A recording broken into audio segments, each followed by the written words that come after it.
Assalamu alaikum. Welcome to my YouTube channel Gain Knowledge, and my name is Farwa Zahid. So the topic of today's lecture is SVM Sport Vector Machine. ठीक है, sport vector machine basically theory है, सही है। अगर आपको examples चाहिए तो वो कोडिंग में आ जाती है, मशीन लर्निंग की कोडिंग में पाइथन में आ जाती है।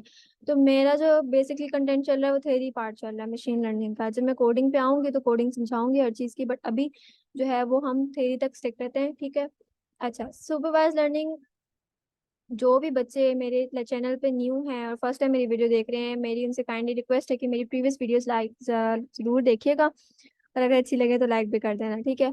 वो इसलिए क्योंकि आपको पता होगा सुपरवाइज लर्निंग क्या है तो आप एसवीएम समझ सकते हो। आपको पता होगा कि क्लासिफिकेशन और रिग्रेशन क्या है तो आपको पता चलेगा कि अच्छा ठीक है हम ये काम कर कैसे रहे हैं, ठीक है। बहुत सारी चीजें जो प्रीवियस लेक्चर से आपको समझ आएंगी तो आप न्यू लेक्चर्स को स्टडी कर सकते हो, ओके।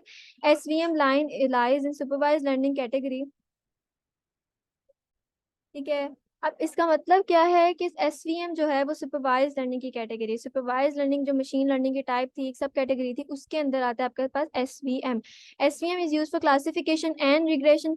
एसवीएम क्लासिफिकेशन और रिग्रेशन दोनों के लिए यूज होता है। क्लासिफाई करना है आपने, रिग्रेशन के थ्रू करना है, डाटा सेट को डिफ्रेंशिएट करना है, तो आप इसमें एसवीएम यूज करोगे, okay. We use SVM for classification, for example अब हम क्या करें, क्लासिफिकेशन के लिए एसवीएम यूज कर रहे हैं। We have two types of data in data set, that is triangle and rectangles। आपके पास दो टाइप का डाटा सेट है, एक ट्राइंगल है, एक रेक्टेंगल है, ठीक है। अब आप उसको सेपरेट करने के लिए, क्लासीफाई करने के लिए, उसको डिफ्रेंशिएट करने के लिए आप क्या यूज कर रहे हो, एसवीएम, ओके। अच्छा, कंटिन्यू। अब एसवीएम इज आगे कंटिन्यू हो रहा है। Training data set is labelled, ठीक। ट्रेनिंग डाटा सेट जो भी आप इसको दोगे, जो भी आप गिवन करोगे कि यार ये डाटा सेट अब आप इसको एसवीएम के थ्रू क्लासीफाई करके दो, वो लेबल डाटा सेट होना चाहिए। लेबल डाटा सेट जो होता है वो सुपरवाइज लर्निंग के अंदर होता है, जो कि मैंने अपनी प्रीवियस वीडियोस में समझाया हुआ है। They give label data to the training phase because we want to build the model.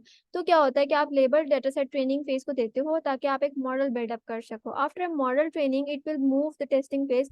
जब आपका मॉडल ट्रेन होना स्टार्ट हो जाता है देन क्या होता है कि आप अपने टेस्टिंग फेज की तरफ जाते हो। आप देखते हो कि आपका मशीन कितने परसेंट ठीक एक्यूरेसी दे रही है, आपको कितने अच्छे तरीके से काम कर रही है, और आपकी जो आप प्रिडिक्टेबल आउटपुट चाह रहे हो वो आपको प्रिडिक्ट करके दे रही है, ठीक है। In the testing phase test data is given to the smallest model for prediction. For example, if test sample is given to the model, it will predict the data belongs to triangle class or rectangle class. Let's suppose आपके पास ये diagram आप लोगों ने mind में रखनी है अच्छे तरीके से, ठीक है।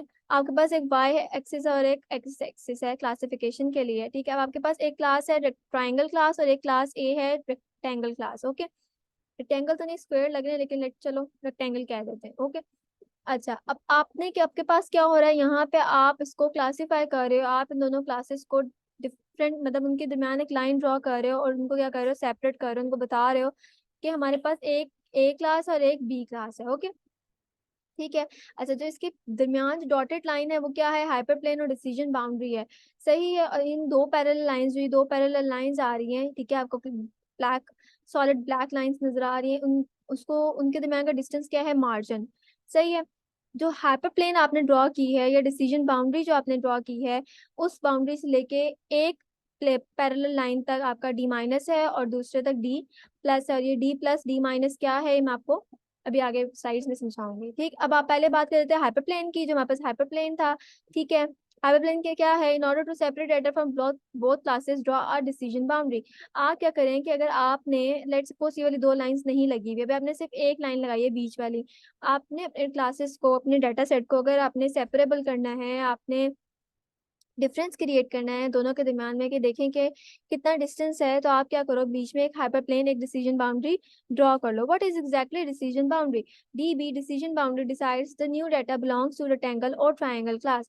डिसीजन बाउंड्री आप क्यों लगाते हो, देखने के लिए कि जो आपके पास न्यू डाटा आ रहा है, लेट सपोज किसी एक आप लोगों में से कोई भी एक बच्चा आता है मेरे पास, और आप लोग एक कहीं कहीं पे एक डॉट लगा देते हो, लेट्स सपोज एक ट्रायंगल बना देते हो, तो मैं डिसीजन बाउंड्री ड्रॉ करूंगी बताने के लिए कि वो जो ट्रायंगल है वो क्लास ए से है, बिलोंग कर रहा है या बी से, ठीक है।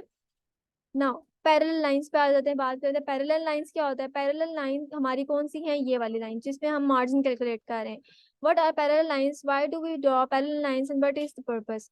The two parallel lines opposite to the hyperplane can be drawn by locating the nearest closest points of the opponent. ठीक। अब वो क्या कह रहे हैं, हाइपरप्लेन के पैरेलल हम दो पैरेलल लाइंस ड्रॉ करते हैं जो कि क्लोजेस्ट अपोनेंट के दरमियान, क्लोजेस्ट पॉइंट्स के दरमियान लगाई जाती है। जैसे कि अब देखो आप इधर और ये दोनों जो है वो सबसे क्लोजेस्ट हैं, बाकी सारे दूर दूर हैं, लेकिन जो ये दो और ये हैं ये क्या है, सबसे क्लोज है। तो दैट्स वाई इन दोनों के दरमियान मैंने एक इस पे लाइन लगा दी, एक इस पे लाइन लगा दी, ताकि मेरे पास डिफ्रेंशिएट हो सके कि मेरे पास ये पैरेलल लाइंस है और ये हाइपरप्लेन के बिल्कुल कह लें आमने सामने है। ओके, तो पैरेलल लाइंस हम यू ड्रॉ करते हैं अपने क्लासेस को डिफरेंशिएट करने के लिए। ठीक है, आई रिपीट, अपनी क्लासेस को डिफरेंशिएट करने के लिए हम पैरेलल लाइंस ड्रॉ करते हैं हाइपरप्लेन के बिल्कुल पैरेलल। ठीक है, ऑपोजिट साइड पे, लाइक ये हाइपरप्लेन है तो इसकी लेफ्ट साइड पे मैंने एक पैरेलल लाइन बनाई, देन एक राइट साइड पे बनाई, तो देन मेरा जो क्लासेस है डिफरेंशिएट होगी। Okay, distance between parallel lines. अब आप बता रहे हो कि डिस्टेंस क्या है, जो डी मैंने बताया था वो क्या है, डिस्टेंस है। By drawing these lines parallel to parallel lines we get to distance D minus and D plus. आप जब पैरेलल लाइन ड्रॉ करते हो तो आपके पास दो डिस्टेंस आते हैं, एक आता है डी माइनस और एक आता है D plus. D plus is the distance to the positive point and D minus is the distance to the negative point. अच्छा, डी माइनस जो है वो आपका हाइपरप्लेन से अगर वो लेफ्ट साइड पे जा रहा है, ठीक है, वो लेफ्ट साइड पे ही जाएगा हमेशा। ठीक है, तो क्या है वो आपका पॉजिटिव, वो आपका सॉरी राइट साइड पे जाएगा तो वो पॉजिटिव है, और अगर वो लेफ्ट साइड पे जाएगा तो वो नेगेटिव है। ठीक है, तो क्या बता रहे हैं, डी प्लस डिस्टेंस तो पॉजिटिव जाएगा, डी माइनस लिखा हुआ है तो आपको वो नेगेटिव बता रहा है, डी प्लस लिखा है तो पॉजिटिव बता रहा है। आप राइट पे अगर ड्रॉ करोगे, लेट्स सपोज अगर आपका ये वाली जो कह लें कि अगर आपके पास जो मैंने लाइन ड्रॉ की है वो ऐसे नहीं है, लीनियर लाइन जो है, लेट्स सपोज मैंने ऐसे नहीं ड्रॉ की हुई, और अगर मैं ऐसे ड्रॉ कर लूँ, ठीक, और इसके दरम्यान में एक हाइपरप्लेन ड्रॉ कर लेती हूँ। ठीक है, तो अब यहाँ से यहाँ तक और फिर यहाँ से यहाँ तक, अब आप मुझे बताएं कि कहाँ माइनस और कहाँ प्लस होगा। हाइपरप्लेन की कहाँ से कहाँ पे प्लस होगा, माइनस होगा, यहाँ पे ऑब्वियसली माइनस होगा, और यहाँ पे क्या होगा आपके पास, प्लस। ठीक है, आप लोगों ने याद रखना है कि हाइपरप्लेन की जो राइट साइड या कह लें हमारी राइट साइड जो होगी वो प्लस होगी, और जो हमारी लेफ्ट साइड होगी वो हमेशा माइनस होगी। जैसे देखिए हमारी ये लेफ्ट साइड है तो ये माइनस है, और ये राइट साइड है तो ये प्लस है। ठीक है, अब इसको क्लियर कर लेते हैं। ओके, तो we will get another distance called margin if we had d minus plus d plus equals to margin। मतलब कि अगर आप d माइनस और डिस्टेंस माइनस नेगेटिव डिस्टेंस और पॉजिटिव डिस्टेंस को सम करेंगे, इसका आप सम लेंगे तो आपके पास मार्जिन इक्वली मार्जिन आ जाएगा, दोनों पैरेलल लाइंस के दरमियान जो टोटल मार्जिन है वो आ जाएगा। ओके, अच्छा, S V M what is support vector in support vector machine. मतलब एस वी क्या है, एस वी एम के अंदर two points triangle and rectangle are the support vector which we considered while drawing parallel lines of hyperplane। जो आपके पास data points होंगे, जो आपके पास डेटा पॉइंट्स है वो आपके पास क्या है, स्पोर्ट वेक्टर है। लेट्स सपोज वो ट्रायंगल है, वो सर्कल है, वो स्टार्स हैं, वो डॉट्स हैं, वो कुछ भी हैं, वो आपके पास क्या है, स्पोर्ट वेक्टर्स है। Okay, how can we separate the data. अब अब आपने सेपरेट करना है, आपको मैंने बता दिया सेपरेट कैसे करना है। आपने लाइन ड्रॉ करनी है, आपने हाइपरप्लेन बनाना है, आपने मार्जिन ड्रॉ करना है, आपने डिस्टेंस लिखना है, एंड देन ईटीसी आपका हो गया। लेकिन इस चीज का कोई नाम होगा, आप क्या, अगर आप जा रहे हो इंटरव्यू के लिए, आप एग्जाम टीचर आपसे पूछ रहे हैं तो आप क्या बताओगे कि हम दो लाइनें इस तरह से ड्रॉ करेंगे? नहीं, आपके पास एक सॉलिड नेम होना चाहिए जो आप बताओ कि यार हम इन तरीकों से अपने डाटा सेट को डिफ्रेंशिएट कर सकते हैं, क्लासिफाई कर सकते हैं, रिग्रेशन अप्लाई कर सकते हैं। अभी हम फिलहाल क्लासिफिकेशन की बात करें तो वहीं तक स्टिक रहते हैं। ओके, तो अगर आपसे पूछा जाए कि आप डाटा सेट को सेपरेट कैसे कर सकते हो एसवीएम के अंदर, तो आप कहोगे लीनियर सेपरेबल डाटा के थ्रू या नॉन लीनियर सेपरेबल डाटा के थ्रू। ओके, तो अब हम देख लेते हैं कि फर्स्टली हमारे पास मेनली लीनियर सेपरेबल डाटा क्या होता है। ठीक है, as we can see the significance of margin. जैसे देखो अब यहाँ पे मैंने डाटा पॉइंट्स बनाए हैं खुद, डॉट और रेक्टेंगल, और ये सर्कल्स और रेक्टेंगल। अब मैंने इनको सेपरेट किया, जो क्लोजेस्ट पॉइंट्स है मैंने यहाँ पे पैरेलल लाइंस ड्रॉ की, बीच में हाइपरप्लेन ड्रॉ किया। ऑल्दो मेरा हाइपरप्लेन जो है वो बिल्कुल सीधा नहीं है, करेक्ट नहीं है, बट बहुत मुश्किल है ड्रॉ करना यहाँ पे। ठीक है, सो मैंने जैसे किया है उसको एक्सेप्ट करना सीखो। ठीक है, अच्छा, देन मैंने यहाँ पे मार्जिन 1 बना दिया, देन यहाँ पे मार्जिन 2। अब देखो आप जरूरी नहीं है कि लीनियर आपने यूं ही ड्रॉ करना है, अलग आपका डायगनल वाले डायगनल की शेप में होगा, नहीं, आप लीनियर बिल्कुल स्ट्रेट लाइन भी ड्रॉ कर सकते हो। ओके, अब आपको देखो M1 is greater than M2, देखो मैंने यूं भी ड्रॉ किया, लाइक डायगनली भी ड्रॉ किया, और मैंने बिल्कुल स्ट्रेट ड्रॉ किया। ठीक है, अब देखा कि दोनों तरीके से मैं लीनियर लाइन जो है वो ड्रॉ कर लेती हूँ। अब M1 जो है, जो मार्जिन 1 है वो मार्जिन 2 से ग्रेटर है। Standardization says we have to choose the hyperplane with the maximum margin.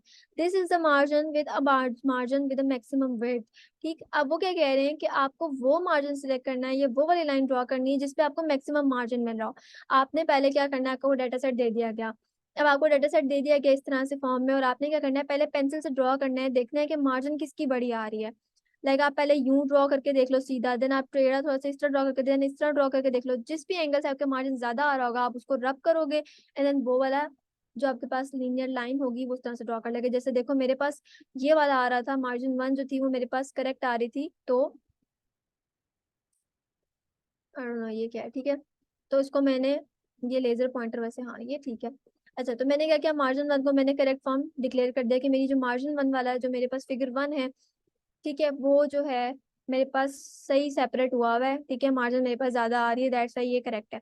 Maximum margin will reduce the error rate and it's better for future prediction. ठीक है, वो क्या कह रहे हैं कि जो मैक्सिमम मार्जिन होता है वो क्या करता है, आपका एरर रेट को भी रिड्यूस करता है। देखो एरर कम आएंगे, अब यहाँ पे देखो एरर आने की ज्यादा आपके पास चांसेस है, बट यहाँ पे आपके पास एरर बहुत कम आएंगे, and it is better for future prediction, और आपके एक्यूरेसी के लिए भी अच्छा है। Now non linear separable data पे आ जाते हैं। Data in the below figure can not be linear separable. देखो अब आपके पास, अगर आपके पास इस तरह का डाटा सेट आ जाए, लाइक ट्रायंगल, रेक्टेंगल्स और सर्कल्स हैं, जो कि देखो एक इसका, इसकी इस वाली क्लास में, क्लास ए में स्क्वायर गया हुआ है, एंड सर्कल जो है वो स्क्वायर वाली क्लास में आया हुआ है, या आपके पास इस तरह डाटा आ जाए, तो आप इसको सेपरेट नहीं कर सकते। क्या आप इसको ऐसे सेपरेट करोगे? नो। क्या आप इसको ऐसे सेपरेट करोगे? नो। आप इसको सेपरेट नहीं कर सकते हो। नॉन लीनियर सेपरेबल डाटा में ये मसला आ जाता है। Okay, if we draw the line, जैसे आप अगर इसमें लाइन ड्रॉ कर रहे हो तो क्या हो रहा है, the accuracy rate will be very low. जब आप इसमें लाइन ड्रॉ करें तो देखो एक्यूरेसी नहीं आ रही है आपका, क्या, हाँ, किधर से एक्यूरेसी आ रही है, मुझे तो नजर नहीं आ रही है एक्यूरेसी कहाँ आ रही है आपका। मतलब सर्कल और स्क्वायर एक तरफ है, सर्कल और स्क्वायर एक तरफ है, मतलब कोई एक्यूरेट आपको आंसर्स नहीं मिल रहा, आपका डाटा जो है सेपरेट नहीं हो रहा। एंड इफ वी डोंट, अगर हम ऐसा नहीं करते, then that means we misclassified data. अगर हम लाइन ड्रॉ नहीं करते, आपको नहीं, चलो छोड़ो, हम लाइन ड्रॉ नहीं करते, हम जैसे जैसे फॉर एग्जांपल आप कहते हो कि हम लाइन ड्रॉ नहीं करते, हम ऐसे सेपरेट कर लेते डॉटेड फॉर्म में, तो आप क्लासिफिकेशन अप्लाई नहीं कर रहे हो, क्लासिफिकेशन के रूल्स को अप्लाई नहीं कर रहे हो। ठीक है, तो इट्स मीन कि we are misclassify the data. So how can we solve this problem, we are going to use kernel function. तो हम क्या करेंगे, कर्नल फंक्शन को यूज करेंगे। तो बेसिकली कर्नल फंक्शन होता क्या है, कर्नल फंक्शन क्या होता है, kernel function takes low dimensional feature space to high dimensional feature space. आप क्या करते हो एसवीएम के अंदर, फॉर एग्जांपल अगर आपको यहाँ से अपना डाटा को सेपरेट करना नहीं आ रहा, जो कि इनपुट स्पेस थी, तो आप उसको फीचर स्पेस में ले जाओगे, आप उसकी डायमेंशन बढ़ा दोगे।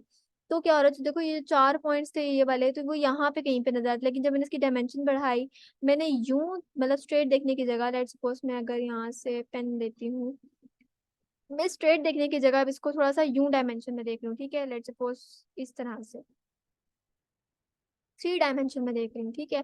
इस लाइन पे जब मैं देखी तो मुझे मेरे डाटा पॉइंट्स जो हैं वो सेपरेट नजर नहीं आ रहे, लेकिन जब मैं 3 डायमेंशन में गई हूँ, फीचर स्पेस में गई हूँ, तो मुझे अपने डाटा पॉइंट सेपरेबल नजर आ रहे हैं। ठीक है, तो इनको इरेज करना था। ठीक है, तो क्या हुआ कि मुझे पता चल रहा है कि मैं अपने ब्लू क्लास को और जो रेड क्लास है उसको सेपरेट कर सकती हूँ। तो आज के लेक्चर में हमने क्या पढ़ा, हम उसको थोड़ा सा गौर थ्रू कर लेते हैं कि क्या हमने पढ़ा। हमने पढ़ा कि एसवीएम क्या होता है। एसवीएम सुपरवाइज लर्निंग में यूज होता है, ठीक।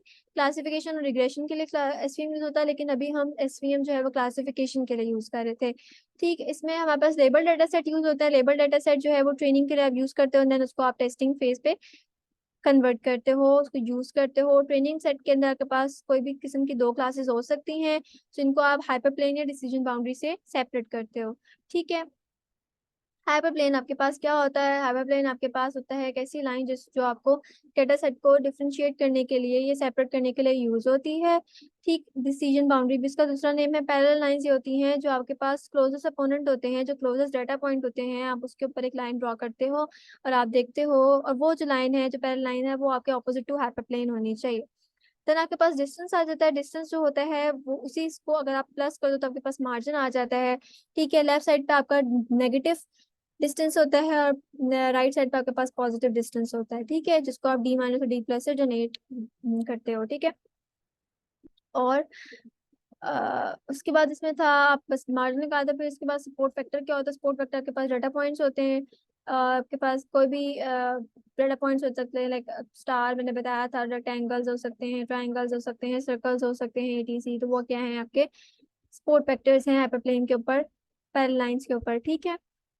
तो अब आप फिर उसके बाद हमने पढ़ा कि अच्छा हम सेपरेट कैसे कर सकते हैं अपने डाटा को। तो हम सेपरेट कर सकते हैं लीनियर और नॉन लीनियर तरीके से। लीनियर तरीका भी मैंने आप लोगों को समझाया कैसे हो सकता है, और नॉन लीनियर भी मैंने समझाया। देन नॉन लीनियर में आपके पास एक मसला आ जाता है, बहुत सारे मसले आ जाते हैं, तो आप उसको ठीक कैसे करते हो कर्नल फंक्शन के थ्रू, ठीक है। तो आज का लेक्चर हमारा यहीं तक था।